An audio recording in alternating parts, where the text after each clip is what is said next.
Bonsoir à vous, mes frères et sœurs bien-aimés. Je m'appelle Jean Benoît, j'ai 47 ans, et si je prends aujourd'hui la parole, c'est parce que ce que j'ai vécu dépasse tout entendement humain. Je ne suis ni un prophète, ni un saint. Je suis simplement un homme qui, un jour, a voulu servir Dieu, et qui a vu de ses yeux la puissance de la Vierge Marie dans la savane africaine. Je suis né dans une petite ville du sud du Bénin. J'y ai grandi entre le bruit du marché, les prières du soir et les récits des anciens au coin du feu. Mon père était instituteur, ma mère infirmière. Tous deux m'ont transmis des valeurs simples, la justice, la foi, la compassion. Mais en grandissant, j'ai connu le doute. Je voyais les injustices, la pauvreté, la souffrance et parfois, je me demandais, où es-tu, Seigneur, quand le mal triomphe et que la prière semble inutile?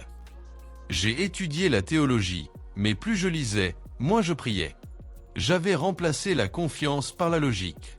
Et même si j'étais devenu missionnaire, mon cœur, lui, était fatigué. C'est dans cet état d'esprit que j'ai accepté d'aller dans un petit village isolé de la savane, là où les routes s'arrêtent et où les tambours précèdent les voix humaines. Je croyais partir pour enseigner la foi. Mais en réalité, c'est Dieu lui-même qui allait m'enseigner ce que signifie vraiment croire. Avant de te raconter cette histoire, je veux t'inviter à faire une chose très simple. Installe-toi confortablement. Ferme un instant tes yeux. Respire profondément. Ce que tu vas entendre n'est pas une légende ni une invention, c'est un rendez-vous divin. Un moment où le ciel a touché la terre. Un moment où Marie, la mère de Jésus, a étendu sa main pour sauver un fils perdu au milieu des lions. Tu sais, beaucoup de gens doutent encore aujourd'hui de la présence de Marie. Ils croient que sa protection appartient aux anciens temps, à ces récits d'apparitions lointaines. Mais moi, je suis ici pour te dire, Marie agit encore aujourd'hui.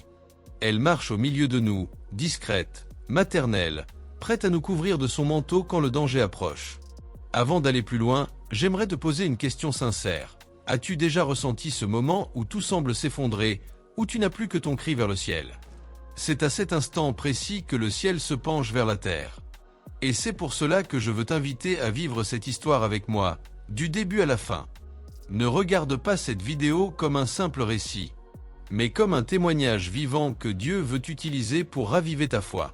Alors, si tu crois que le ciel agit encore aujourd'hui, écris-le dans les commentaires. Index revers pointant vers la droite blanc.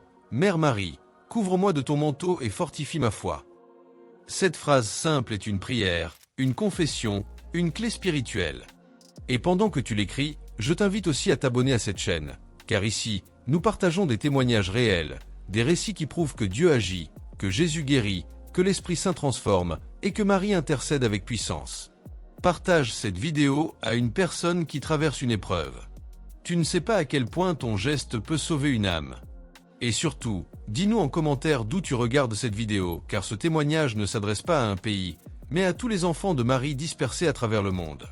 Maintenant, prépare ton cœur, car dans un instant, tu vas découvrir ce qui s'est réellement passé dans la savane africaine, le jour où un lion a bondi sur un missionnaire, et où la Vierge Marie est descendue du ciel pour le sauver. Il y a des moments dans la vie où tout semble s'arrêter. Des moments où les bruits du monde s'éteignent, et où ne reste qu'un silence intérieur, presque douloureux. C'est souvent là que Dieu choisit de parler. Et ce fut exactement mon cas.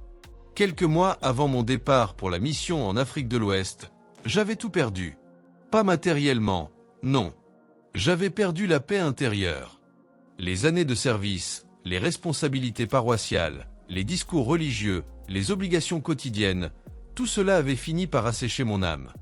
Je continuais à parler de Dieu, mais je ne l'écoutais plus. Je priais du bout des lèvres, sans y mettre le cœur. Et au fond de moi, je me demandais si Dieu se souvenait encore de moi. Un soir, alors que j'étais seul dans la petite chapelle de la mission, je me suis agenouillé devant le tabernacle. Il faisait chaud, le vent soufflait à travers les volets, et une bougie vacillait devant l'autel. J'ai murmuré une prière simple, presque désespérée. « Seigneur, si tu veux encore de moi, parle-moi. » À ce moment-là, je ne m'attendais à rien. Mais un passage de la Bible s'est imposé à mon esprit, comme si quelqu'un me le soufflait doucement. Osée 2, 16, c'est pourquoi je veux la séduire, la conduire au désert et parler à son cœur. Ces mots m'ont bouleversé. Je les connaissais, bien sûr, mais ce soir-là, ils avaient un goût différent. Le désert dont parlait Dieu n'était pas seulement un lieu géographique, c'était ma vie intérieure. Un espace vide où Dieu voulait me rencontrer, sans les bruits, sans les masques, sans les faux semblants. Quelques jours plus tard, l'évêque m'appela. « Jean Benoît, nous avons besoin de toi dans une zone reculée, à la frontière du Bénin et du Togo.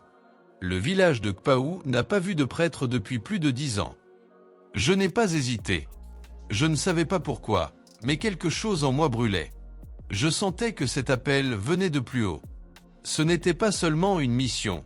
C'était une rencontre préparée par Dieu. Le trajet jusqu'à Kpaou fut long. Des routes de terre rouge, des paysages infinis, des arbres immobiles sous le soleil. La savane s'étendait à perte de vue, comme un océan de feu. Parfois, je croisais des enfants pieds nus qui me saluaient en souriant. D'autres fois, des silhouettes silencieuses portaient sur la tête des paniers remplis de manioc.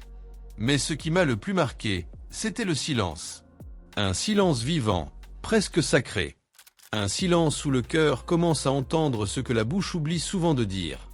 Chaque soir, après la messe ou une visite chez les villageois, je m'asseyais dehors, sous un ciel immense, constellé d'étoiles. Et dans ce silence, j'ai commencé à sentir la présence de Dieu. Pas celle qu'on lit dans les livres. Pas celle qu'on explique dans les sermons. Mais une présence simple, pure, réelle. Une paix qui n'avait pas besoin de mots. Pourtant, je ne savais pas encore que ce calme était le prélude d'une tempête. Car Dieu, avant d'accomplir un miracle, commence toujours par éprouver le cœur. Et souvent, avant de nous confier une mission divine, il nous conduit d'abord dans un désert, pour y briser ce qui est humain et faire naître ce qui est saint. Je me souviens d'un soir particulier. Le vent soufflait fort, la savane s'assombrissait rapidement.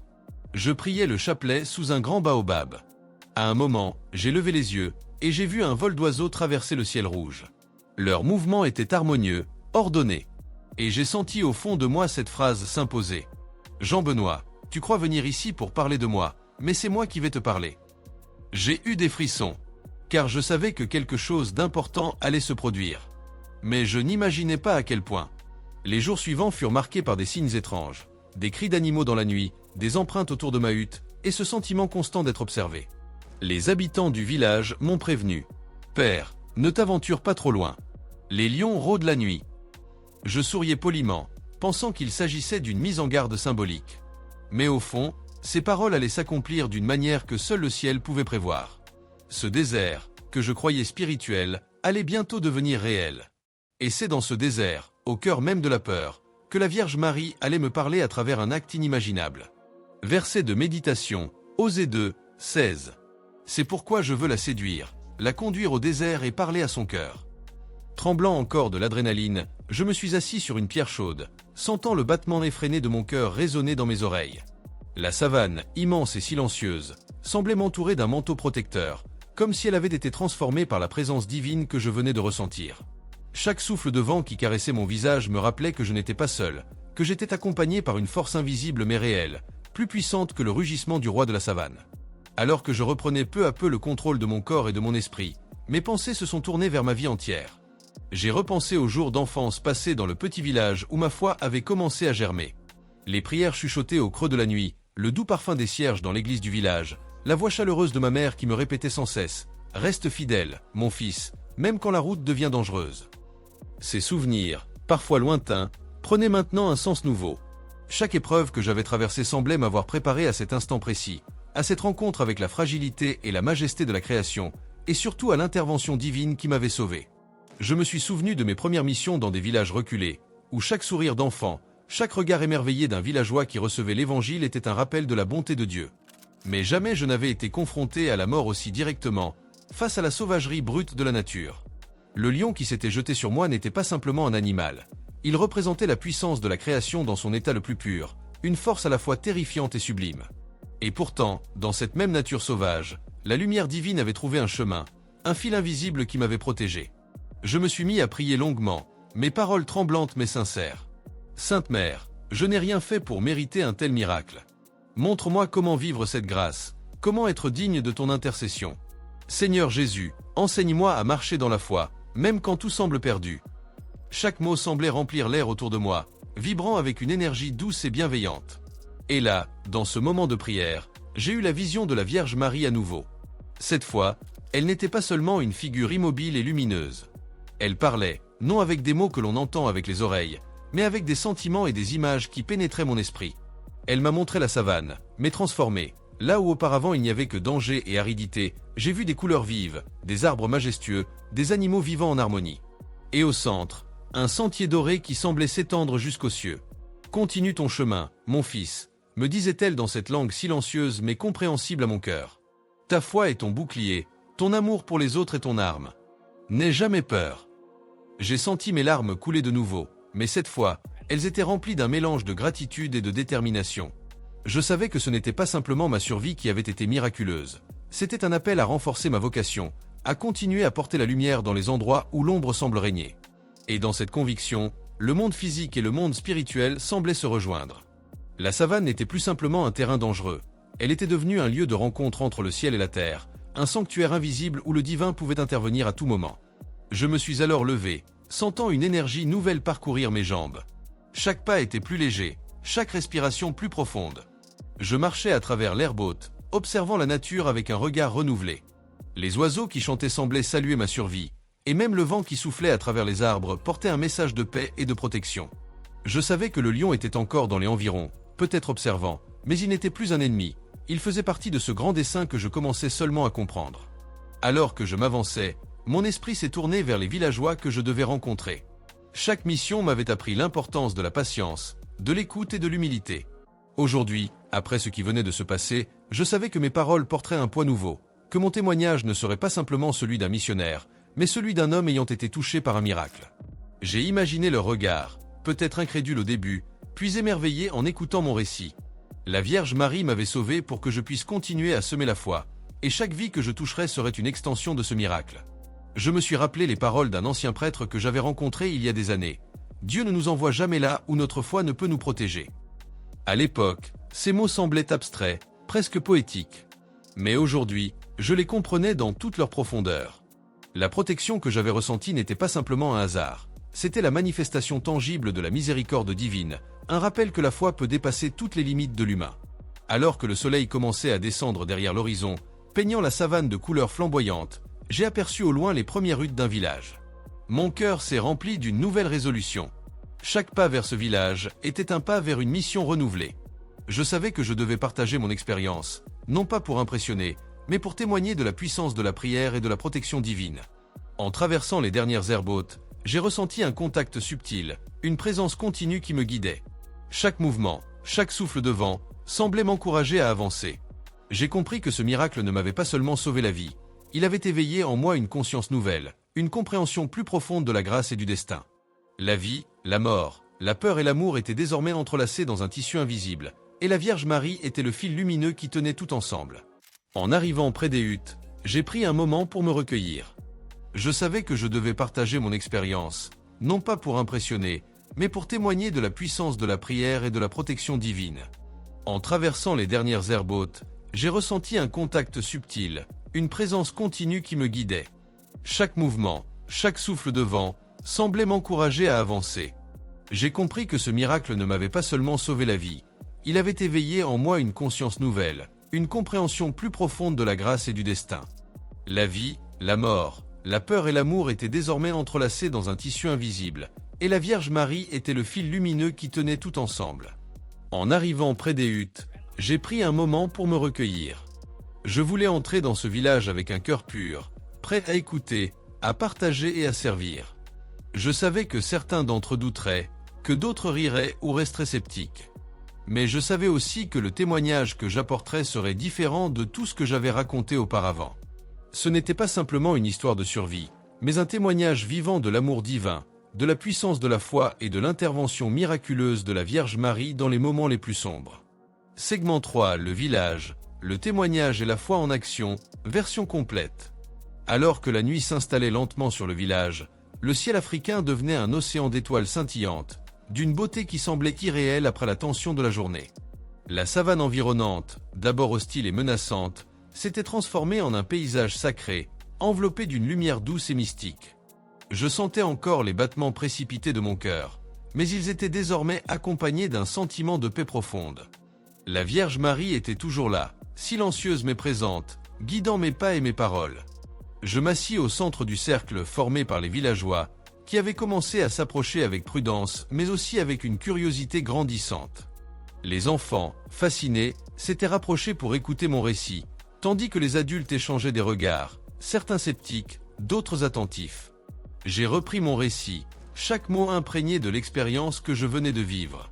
Ce matin, ai-je commencé, un lion s'est jeté sur moi alors que je traversais la savane. J'ai cru que c'était la fin. Mais dans ce moment de peur absolue, j'ai senti une présence. Une lumière douce et pure m'a entouré. Et j'ai vu la Vierge Marie. Un murmure parcourut l'assemblée. Certains écarquillaient les yeux, d'autres se penchaient en avant, avides de détails. Une vieille femme, qui portait sur ses épaules le poids de nombreuses années, prit la parole. « Comment pouvez-vous être certain de ce que vous dites? N'est-ce pas simplement le fruit de votre imagination, après la peur et la fatigue ?» Je la regardais avec douceur. Ce que j'ai vu n'était pas dans mon imagination. C'était réel, et cela m'a sauvé. Ce n'est pas ma force qui m'a protégé, mais celle de Dieu et de la Vierge Marie. Et je vous le dis, chacun de vous peut ressentir cette protection, si vous placez votre foi en eux. Un jeune homme, les bras croisés, semble sceptique. Vous parlez de miracles, mais nous vivons dans un monde où il faut travailler, chasser, se défendre contre les bêtes. La foi seule ne protège pas d'un lion. Je pris une profonde inspiration, sentant la patience et la guidance de la Vierge Marie m'envahir. Vous avez raison, mon frère. La prudence, le courage et la sagesse sont nécessaires. Mais la foi donne la force, le courage et parfois la protection même lorsque l'on se trouve face à l'impossible. Je me suis souvenu des histoires des saints missionnaires que j'avais lus enfant, de ceux qui avaient affronté le danger avec la seule force de la prière. Ces récits semblaient jadis lointains, presque inaccessibles. Mais à présent, j'étais devenu l'un de ces témoins, et mon expérience pouvait toucher d'autres vies. Une jeune femme, tenant un enfant dans ses bras, s'avança timidement. « Si la Vierge Marie peut sauver quelqu'un comme vous, peut-elle protéger nos enfants ?» Son regard implorant me transperça le cœur. Je posai ma main sur son épaule, avec une douceur sincère. « Oui, ma fille. La Vierge veille sur tous ses enfants. Mais il faut croire et prier avec un cœur sincère. » La nuit avançait, et le cercle autour de moi semblait se resserrer. Les villageois commençaient à partager leurs propres expériences, des moments où ils avaient ressenti une protection mystérieuse ou une guidance divine. Une vieille femme raconta comment, enfant, elle avait été sauvée d'une inondation par un instinct soudain qui l'avait guidée vers la sécurité. Un chasseur parla d'une fois où il avait été poursuivi par un éléphant, et comment une intuition inexplicable lui avait permis d'échapper au danger. Chaque récit, chaque voix, renforçait l'idée que la foi n'était pas absente de ce village, mais qu'elle avait simplement été mise à l'épreuve par la vie quotidienne. Mon témoignage venait comme un catalyseur, un souffle nouveau, rappelant que la lumière divine n'est jamais loin, même dans l'obscurité la plus profonde. Le chef du village, un homme d'un certain âge au regard pénétrant, m'interpella alors. « Si ce que vous dites est vrai, cela signifie que la foi peut vaincre les forces les plus terribles. » Je hochai la tête avec conviction. « Oui, chef. La foi est un bouclier puissant. Elle ne remplace pas la prudence ou le courage, mais elle permet d'affronter ce qui semble impossible. » Alors que je parlais, une brise légère fit frissonner les feuilles des arbres et le feu du village projetait des ombres mouvantes sur les visages attentifs.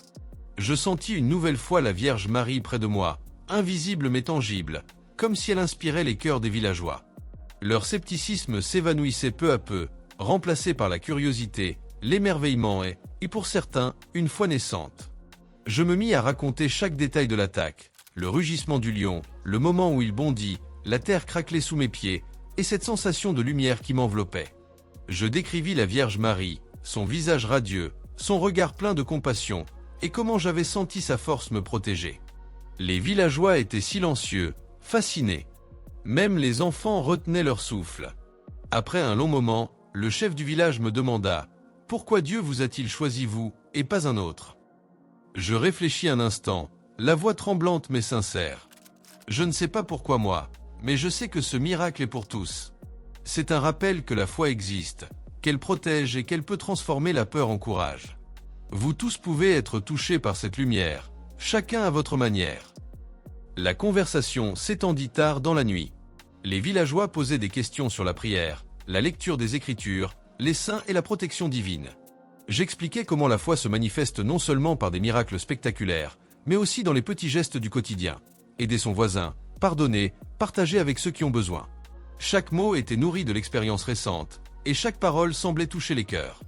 Alors que les flammes du feu vacillaient et que les étoiles brillaient au-dessus de nous, je me suis assis un moment seul, les yeux fermés, en méditation. La Vierge Marie apparut à nouveau dans ma vision, un sourire rassurant sur ses lèvres. « Continue ton chemin, mon fils. Porte ce témoignage. Les âmes qui t'écoutent ce soir sont déjà touchées. » Ces paroles résonnaient dans mon cœur avec une clarté que je n'avais jamais connue. Je compris alors que le véritable miracle n'était pas seulement ma survie face au lion, mais la transformation des cœurs autour de moi. La peur, le doute et l'incertitude s'étaient transformés en curiosité, en émerveillement et en foi. La Vierge Marie n'était pas seulement une protectrice invisible dans la savane. Elle était une lumière qui pouvait illuminer les âmes humaines, même dans les lieux les plus reculés. La nuit avançant, les villageois se regroupèrent pour partager des chants et des prières. Les voix s'élevaient dans la savane, portées par le vent, comme un hommage silencieux à la protection divine. Je pris part à ces prières, sentant la présence de la Vierge Marie plus proche que jamais, et je compris que ma mission venait de prendre un sens plus profond. Chaque mot, chaque geste et chaque prière était désormais un pont entre le ciel et la terre. Lorsque les premières lueurs de l'aube apparurent à l'horizon, je sentis une sérénité profonde m'envahir. La nuit avait été longue, mais elle avait été le théâtre d'une transformation intérieure, à la fois pour moi et pour ceux que j'avais rencontrés. Je savais que le village porterait ce témoignage à d'autres, et que la lumière divine continuerait de se répandre, invisiblement mais puissamment. Les jours suivants devinrent un rythme presque sacré. Prière, enseignement, méditation et partage avec les villageois. Chaque matin, le soleil se levait sur la savane, inondant le village d'une lumière dorée qui semblait bénir chaque action.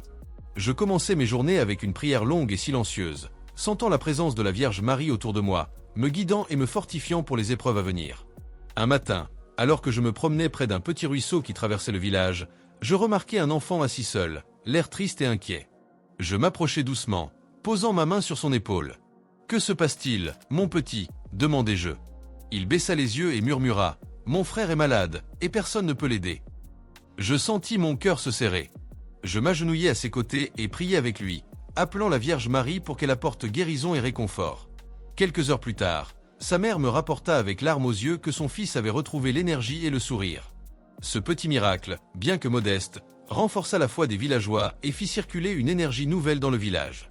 Les parents commencèrent à demander comment prier correctement, comment ouvrir leur cœur, et peu à peu, chacun apprenait à sentir la protection divine dans sa vie quotidienne. Chaque soir, autour du feu, je partageais des histoires bibliques, des vies de saintes et des récits de miracles, reliant toujours les leçons à des expériences concrètes que nous vivions ensemble. Les villageois écoutaient avec un intérêt croissant. Certains riaient aux anecdotes, d'autres s'émouvaient profondément, et beaucoup commençaient à poser des questions sur le sens du pardon, de l'amour et de la foi face aux dangers de la vie. Une nuit, alors que j'étais seul pour méditer, je ressentis à nouveau la présence de la Vierge Marie. Elle apparut devant moi, lumineuse et sereine. Cette fois, elle parlait à travers des images et des sentiments. « Regarde, mon fils, dit-elle, chacun de ces villageois a en lui la lumière de Dieu. Ton rôle n'est pas seulement de leur raconter des miracles, mais de les aider à reconnaître la lumière en eux-mêmes. » Je compris alors que ma mission n'était plus simplement de témoigner de mon propre miracle, mais de devenir un guide spirituel pour ce village, d'éveiller leur foi et de leur apprendre à voir la main de Dieu dans les événements quotidiens, même les plus ordinaires. Les jours passèrent, et d'autres événements mystérieux se produisirent, renforçant la foi des habitants. Une femme âgée tomba gravement malade, mais après des prières collectives, elle retrouva la force de marcher. Un jeune garçon, timide et peureux, réussit à sauver un petit troupeau de chèvres perdu dans la savane, guidé par une intuition inexplicable.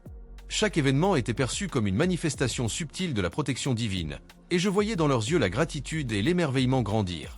Le village tout entier commença à changer.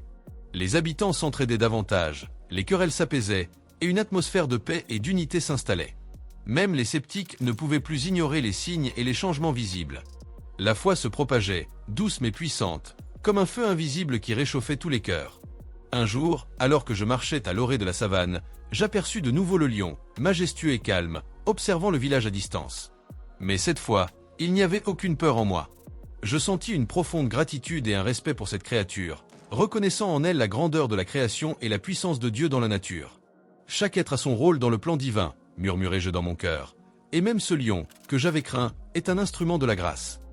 La Vierge Marie m'apparut à nouveau en vision, me montrant les habitants dans leurs activités quotidiennes, les enfants jouant et priant ensemble, les femmes distribuant de la nourriture avec compassion, les hommes travaillant dans les champs avec diligence et gratitude. Elle me montra comment chaque petite action pouvait devenir un acte de foi, comment chaque sourire et chaque geste d'amour pouvait devenir un miracle pour ceux qui en étaient témoins. Je compris que le véritable miracle n'était pas seulement ma survie face au lion, mais la transformation progressive des cœurs autour de moi. La peur et le doute cédaient place à la confiance et à l'espérance. Les villageois commençaient à prier ensemble, à partager des récits spirituels et à trouver de la force dans leur foi commune. Un soir, autour du feu, le chef du village me parla longuement. « Vous êtes venus à nous par un miracle, mais vous nous montrez que nous pouvons nous-mêmes être les instruments de la lumière divine. » Je hochai la tête, ému. « Oui, chef. La Vierge Marie nous guide tous. Il ne s'agit pas seulement de recevoir la protection, mais de la partager, de la cultiver et de la répandre autour de nous. » Les semaines passèrent, et je vis une transformation tangible. Les habitants, autrefois hésitants et méfiants, s'ouvraient à la foi et à la prière. Les enfants apprenaient à demander la protection divine, les adultes retrouvaient courage et sérénité, et même les plus sceptiques commençaient à observer avec respect et humilité la force invisible qui agissait autour d'eux. Je réalisais que ma présence dans ce village, qui avait commencé par un acte de survie miraculeux, devenait un témoignage vivant et continu de l'amour de Dieu. La Vierge Marie n'était pas seulement une protectrice dans la savane, elle était devenue un guide spirituel, une lumière qui illuminait les âmes, transformant les cœurs et créant une communauté soudée par la foi et l'espérance. Chaque nuit, je priais pour que cette transformation continue, non seulement pour ce village, mais pour tous ceux qui entendraient un jour ce récit. Je savais que la Vierge Marie veillait sur nous, et que la lumière divine pouvait se manifester dans chaque instant de la vie, même dans les lieux les plus reculés et les plus ordinaires. La savane, le lion, le feu du village, les rires des enfants et les prières des habitants s'entremêlaient désormais dans un récit vivant de foi, de protection et d'amour. Je compris que la véritable mission ne se limitait pas à un miracle spectaculaire, mais à la transformation durable des cœurs, à l'éveil de la foi et à la diffusion de l'espérance dans chaque action quotidienne. Et alors que le soleil se couchait derrière les collines, projetant ses derniers rayons sur le village, je sentis un profond sentiment de gratitude et d'accomplissement. La Vierge Marie avait sauvé ma vie, et grâce à ce miracle, elle continuait de guider et d'inspirer toute une communauté. La foi, la protection et l'amour divin n'étaient plus des concepts abstraits, mais une réalité vivante et palpable dans la savane africaine. Segment 5. La lumière s'étend, la foi qui traverse les villages. Les semaines passèrent et le village, autrefois discret et isolé, devint un centre de lumière et d'espérance. La nouvelle de mon miracle s'était répandue dans les villages voisins, portée par le bouche à oreille, par les voyageurs et par les habitants eux-mêmes, désireux de partager la puissance de ce qu'ils avaient vécu. Les rumeurs parlaient d'un missionnaire miraculeusement sauvé par la Vierge Marie, et d'un village où la foi renaissait avec intensité. Un matin, alors que le soleil se levait sur la savane, un petit groupe de voyageurs arriva. Ils étaient venus à pied, fatigués mais déterminés, et leurs visages trahissaient à la fois la curiosité et l'espoir. Parmi eux se trouvait un vieux prêtre venu d'un village lointain, accompagné de 2 jeunes disciples. Ils avaient entendu parler de l'histoire du lion et de la protection divine et voulaient comprendre, voir et ressentir par eux-mêmes ce qui s'était passé. Je les accueillis avec humilité et chaleur. Après les salutations, je leur racontai l'histoire, non seulement de l'attaque du lion, mais surtout de la transformation du village, de la foi renaissante des habitants et de la guidance constante de la Vierge Marie. Le prêtre, avec ses yeux perçants et son visage marqué par les épreuves de la vie, hocha la tête avec sérieux. « Ce que vous racontez est extraordinaire, dit-il. Mais ce qui est encore plus puissant, c'est la lumière qui s'est répandue ici. Les miracles visibles sont impressionnants, mais les cœurs transformés sont le véritable signe de la présence divine. » Je compris alors que ma mission dépassait largement le cadre de ce village. La Vierge Marie ne m'avait pas sauvé seulement pour une expérience personnelle, mais pour être un instrument de foi et d'espérance pour toute une région. Chaque pas que je faisais parmi les habitants, chaque parole prononcée, chaque prière, était désormais un lien entre le ciel et la terre. Les jours suivants furent remplis de visites et de rencontres. Des voyageurs venus de villages lointains affluaient, apportant des récits de leur propre vie et cherchant des réponses, un réconfort et un guide spirituel. Je passais des heures à écouter, conseiller et prier avec eux. Chaque rencontre, chaque échange était empreint d'une intensité spirituelle nouvelle. Je voyais des larmes de repentir, des sourires d'espoir renaissants et des regards transformés par la compréhension de la grâce divine. Un après-midi, alors que je méditais au bord de la savane, la Vierge Marie apparut dans une vision éclatante. Elle me montra une carte mentale des villages environnants et des habitants en quête de lumière. « Mon fils, dit-elle, la lumière que tu as reçue ne doit pas rester confinée à ce lieu. Va vers eux, montre-leur la foi et la protection divine. Chaque pas que tu fais est un miracle pour ceux qui croient, et pour ceux qui doutent, un appel à ouvrir leur cœur. » Ces paroles me remplirent de courage et d'une résolution nouvelle. Je compris que ma mission était maintenant de voyager, de transmettre le message et de partager les enseignements de la Vierge Marie avec autant de personnes que possible. Mais cette tâche ne serait pas sans épreuve. Certains villages étaient sceptiques, d'autres hostiles ou indifférents. Pourtant, je savais que la foi, la patience et la prière seraient mes guides. Un soir, alors que la nuit tombait et que les étoiles brillaient intensément au-dessus de la savane, un événement inattendu se produisit. Un voyageur venu de loin s'effondra à quelques mètres de moi, pris d'une fièvre soudaine. Les habitants du village commencèrent à paniquer, craignant qu'il ne survive pas. Je me mis à prier, demandant à la Vierge Marie d'intervenir. Quelques minutes plus tard, une sensation de paix et de chaleur enveloppa le corps du malade, et sa respiration se régularisa. Les villageois, stupéfaits, virent un miracle tangible se produire sous leurs yeux. La nouvelle se répandit comme une traînée de feu dans les villages environnants. La foi n'était pas seulement une idée, mais une force vivante capable de sauver, guérir et transformer. Chaque miracle, même mineur, renforçait la crédibilité de notre mission, éveillait des cœurs jusque-là fermés. Je passais les jours suivants à voyager entre les villages voisins, partageant mon témoignage et guidant les habitants dans la prière et la foi. Chaque rencontre était unique. Certains pleuraient en écoutant l'histoire du lion, d'autres s'émerveillaient devant la manifestation subtile mais puissante de la protection divine. Partout où j'allais, je voyais la même transformation. La peur et le doute cédaient la place à la confiance et à l'espérance. Un soir, alors que je me reposais sous un grand baobab, je vis une vision de la Vierge Marie plus vivante et éclatante que jamais. Elle m'enseigna à reconnaître les signes subtils de la grâce divine dans chaque détail de la vie quotidienne. Le chant d'un oiseau, le souffle du vent, la naissance d'un enfant, ou même le courage retrouvé d'une personne en détresse. Tout est un message de lumière, mon fils, dit-elle, et chaque cœur que tu touches est un instrument de cette lumière. Les villages voisins commencèrent à envoyer des messagers, demandant que je vienne partager mes enseignements et prier avec eux. La foi se répandait de manière exponentielle, et je voyais la Vierge Marie agir à travers moi et les villageois. Même ceux qui avaient été sceptiques ou hostiles auparavant commençaient à s'ouvrir, reconnaissant que la protection et la guidance divine ne sont jamais limitées à un seul lieu ou à une seule personne. À mesure que la lumière se répandait, je compris que ma mission allait continuer bien au-delà de ma propre vie.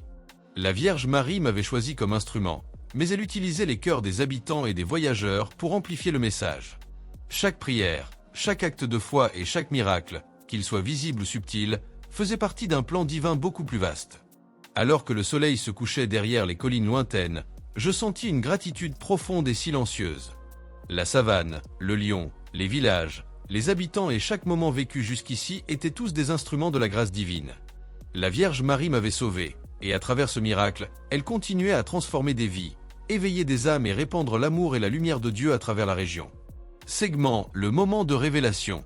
C'était une nuit calme, la savane enveloppée dans un silence presque sacré, seulement troublée par le bruissement des feuilles et le cri lointain d'un animal nocturne. Je marchais seul, mon cœur lourd de fatigue après des semaines de voyage, de prières et de miracles partagés. Chaque village que j'avais visité, chaque âme que j'avais touchée, chaque petit miracle semblait former un fil invisible reliant les cœurs à quelque chose de plus grand. Mais je sentais au fond de moi que le message n'était pas encore complet, que je n'avais pas encore compris pleinement pourquoi j'avais été sauvé ce jour-là, et pourquoi la Vierge Marie m'avait choisi comme instrument. Alors que je m'arrêtais au sommet d'une petite colline, un vent léger se leva, portant avec lui une sensation étrange, comme si l'air lui-même était chargé de lumière et de présence divine. Je tombai à genoux, ressentant un mélange de crainte et de révérence. Et c'est alors que je la vis. Elle apparut dans un éclat de lumière qui semblait fondre le ciel étoilé et la savane en une seule réalité lumineuse. La Vierge Marie, majestueuse et douce, se tenait devant moi, son visage rayonnant d'une compassion infinie. Ses yeux étaient comme deux sources de lumière pure, pénétrant mon âme et révélant chaque pensée, chaque doute, chaque peur et chaque espoir. Je compris immédiatement que ce moment n'était pas simplement une vision, mais une révélation. La Vierge Marie parla, sa voix douce et ferme à la fois, résonnant dans mon cœur plus qu'à mes oreilles. « Mon fils, dit-elle, tu as vu le danger, tu as connu la peur, et pourtant tu as été sauvé. Mais ce n'est pas ta force, ni ton courage qui t'ont protégé. Ce miracle est le début d'un plan plus vaste. » Je tombai plus profondément à genoux, les larmes coulant librement. « Seigneuesse, murmurai-je, pourquoi moi? Pourquoi moi et pourquoi maintenant ?» Elle sourit, un sourire chargé d'amour et de sagesse. « Parce que tu as ouvert ton cœur. Parce que tu as cru malgré le danger. Ta survie n'était pas pour toi seul, mais pour devenir un canal de lumière pour d'autres. Chaque village, chaque âme que tu touches, chaque cœur que tu éveilles est une part de ce plan. Comprends ceci, le miracle que tu as vécu n'est pas seulement un événement spectaculaire dans la savane, c'est un signe, un message pour tous ceux qui doutent, pour tous ceux qui ont peur, pour tous ceux qui cherchent la lumière. » La lumière autour d'elle s'intensifia, et dans un souffle, j'entendis la voix de tous les habitants que j'avais rencontrés jusqu'ici, les enfants, les anciens, les parents, les sceptiques devenus croyants. Tous murmuraient des prières, des chants, des louanges, et je compris que ma mission avait créé une résonance bien au-delà de ce que j'avais imaginé. « Vois, continua-t-elle, ta vie n'est pas seulement à toi. Elle est entre les mains de Dieu. Chaque pas que tu fais, chaque mot que tu prononces, chaque prière que tu offres, devient une lumière pour ceux qui sont dans l'obscurité. Ton rôle est de montrer la voie, d'être témoin et d'inspirer. Mais surtout, souviens-toi, ce qui est le plus grand miracle n'est pas le danger évité, mais la transformation des cœurs. » Je sentis alors une vague de compréhension et de paix m'envahir. Tout ce que j'avais vécu, chaque peur, chaque doute, chaque miracle, prenait enfin un sens cohérent. La Vierge Marie me révéla que ma mission continuerait, que chaque vie que je toucherais serait un écho de ce premier miracle dans la savane, et que l'amour divin se manifestait autant dans les petites actions que dans les événements spectaculaires. Dans cette lumière éclatante, je compris que je n'étais plus simplement un survivant d'une attaque de lion, mais un messager vivant, un instrument de guidance, un canal de foi et d'espérance. La Vierge Marie me confia alors une dernière parole, un souffle doux mais pénétrant. « N'aie jamais peur, mon fils. La lumière que tu portes ne faiblira jamais, tant que tu marches avec foi. Tu n'es jamais seul, et à travers toi, beaucoup trouveront le chemin de la paix et de l'amour. » La lumière commença à s'estomper, et je restai seul, le cœur en feu, rempli de gratitude, de révérence et de détermination. La révélation avait été complète. Ma mission ne se limitait pas à un village, ni à un miracle unique. Elle était un appel à semer la foi et la lumière partout où je passerais, et chaque vie touchée serait la preuve vivante de la protection divine et de la présence constante de la Vierge Marie. À cet instant, je compris que ma vie, à jamais marquée par ce miracle dans la savane, ne serait plus jamais la même. Et que, désormais, chaque pas, chaque souffle et chaque prière serait dédié à cette mission sacrée, avec la certitude que la lumière divine guide toujours ceux qui choisissent de marcher avec foi. Le soleil se levait sur la savane, projetant ses premiers rayons dorés sur le village et les collines environnantes. La nuit du miracle et la révélation étaient derrière moi, mais leur écho se faisait sentir dans chaque sourire, chaque prière, chaque cœur transformé. Les habitants, autrefois sceptiques ou timides, marchaient désormais avec confiance, unis par la foi et la gratitude envers la Vierge Marie. Je regardais autour de moi, observant les enfants jouer dans la lumière du matin, les femmes partageant leur nourriture avec générosité, et les hommes travaillant avec courage et joie. Chaque geste, chaque regard, chaque souffle était devenu un témoignage vivant de la protection divine et de la puissance de la foi. Je me souvenais de ce jour terrible où le lion avait bondi sur moi, et comment, au moment de l'angoisse absolue, une lumière pure et douce m'avait entouré. Ce miracle n'avait pas seulement sauvé ma vie, il avait révélé le plan divin qui s'étendait bien au-delà de ma propre existence. La Vierge Marie m'avait montré que chaque vie touchée par la foi, chaque cœur ouvert à la lumière, était un prolongement de son amour et de sa protection. Alors que je m'apprêtais à quitter le village pour continuer ma mission, les habitants se rassemblèrent pour une prière collective. Leur voix, unie et fervente, résonnait dans la savane, portée par le vent et les étoiles encore présentes dans le ciel matinal. Je compris que ce village, autrefois simple et isolé, était désormais un phare de lumière et d'espérance pour toute la région. Dans le silence de l'aube, je levai les yeux au ciel et murmurai une prière de gratitude. « Merci, Vierge Marie, dis-je, pour ta protection, pour ta guidance, et pour m'avoir choisi comme instrument de ta lumière. Que ta paix et ton amour continuent de guider tous ceux que je rencontre. » Je partis alors avec un cœur léger et déterminé, conscient que chaque pas serait désormais accompagné de la présence divine, et que la foi, la lumière et l'amour continueraient de se répandre à travers les villages, touchant des vies et transformant des cœurs. Et tandis que je marchais dans la savane, je sentis que rien n'était plus puissant que la lumière de la foi. Elle éclaire même les ténèbres les plus profondes, protège contre les dangers les plus effrayants et transforme le monde, un cœur à la fois. Le miracle du lion, la révélation de la Vierge Marie et la transformation des âmes n'étaient pas la fin de l'histoire, mais le début d'un voyage éternel de foi, de courage et d'amour.